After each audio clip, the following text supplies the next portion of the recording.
Prepare yourself for the most untamed and unpredictable rally on the WRC calendar.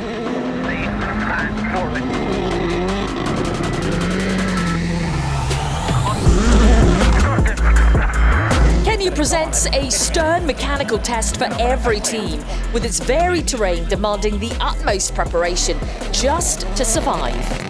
Cars run higher ride heights and softer suspension to cope with Neuville's rough stages, yet stretches still force drivers to tiptoe through to avoid serious damage.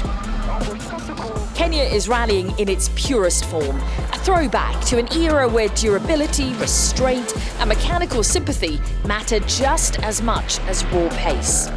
Add in the threat of monsoon rain and deep water crossings, and the challenge intensifies. Conditions can shift in an instant, and the swampy conditions of day 3 last year were a prime example. So here we go, he's just splashing through here. He needs a swamp buggy, not a Rally 1 car. For the second year running, Elfyn Evans and Scott Martin will open the road in Kenya after securing the championship lead in Sweden. Only Thierry Neuville and Martin Vidaga could prevent a Super Sunday clean sweep on the Wolf Power stage, leaving Evans and Martin 13 points clear at the top of the drivers' standings. It's a special rally for many reasons. Of course, the speed is incredible. So I hope you've all enjoyed, and thank you very much. And you lead the championship. Okay, it's early days yet. Their Kenya record is strong. Last year's winners have 3 podiums from 5 starts and have finished no lower than second on 6 of the last 7 WRC events. That consistency is reinforced by Toyota's mechanical dominance, and the team remains unbeaten in Kenya since its return to WRC. Toyota will also be bolstered by Sébastien Ogier for his second start of a 10-rally campaign. The reigning world champion has won here twice, most recently with co-driver Vincent Londe in 2023. Third at Rally Monte Carlo fell short of expectations, but a return to the top step is firmly in sight. Oliver Solberg's dream start to the season faltered after losing the lead on stage 3 at his home event. Back end went wide and then he just went ploughing straight into the How did he get away with that? A measured recovery drive secured 4th, but Sweden brought Solberg back down to earth after winning his previous 2 events in the GR Yaris. The Swede is yet to conquer Kenya and already knows the risks of its fesh sand. No, this is Oliver Solberg. He's our leader in WRC2. He's just been caught in that fesh. He's just been stuck. Expectations are rising ahead of what will be his toughest Rally 1 test so far. Takamoto Katsuta and Aaron Johnston head to Safari with unfinished business after last year's dramatic final stage crash. It's very sideways! Oh my goodness! Just as I was saying that, On it's the on its roof. Ah, Taka. So sorry.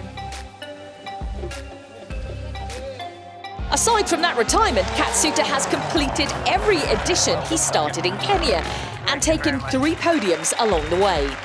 He also showed strong pace in Sweden before tyre trouble on day 3 derailed his lead. But perhaps that was just a taste of what's in store. A maiden WRC win would be the ultimate redemption arc for the ever-popular Katsuta.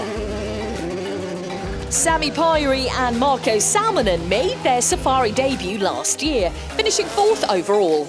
While new boy Solberg might be grabbing the headlines, Pairi's growth has been underlined by his consistency and raw speed, never more evident than the second podium finish of his career at the last round. Confidence behind the wheel is key to unlocking his underlying pace, so expect Pairi to be yet another Toyota driver targeting the podium. Hyundai are facing questions this year.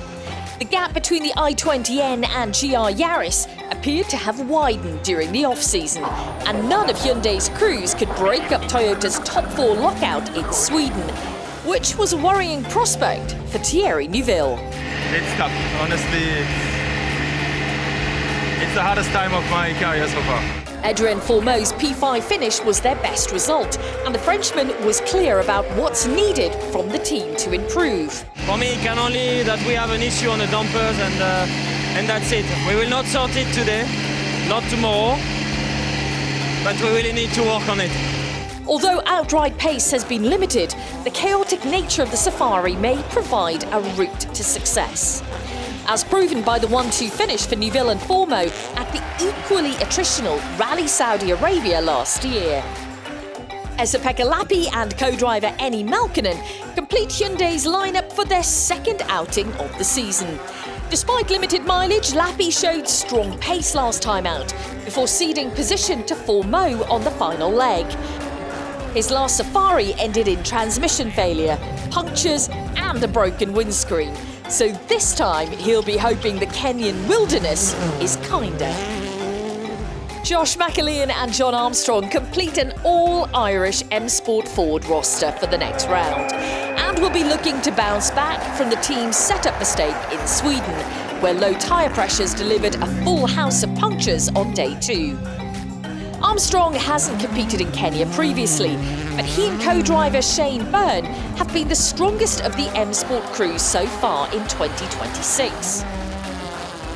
McAlean and Owen Tracy, meanwhile, have so far struggled to capitalise on their experience at Rally 1 level, but they know keeping a cool head may relieve the pressure applied by their teammates during the most gruelling event of the season.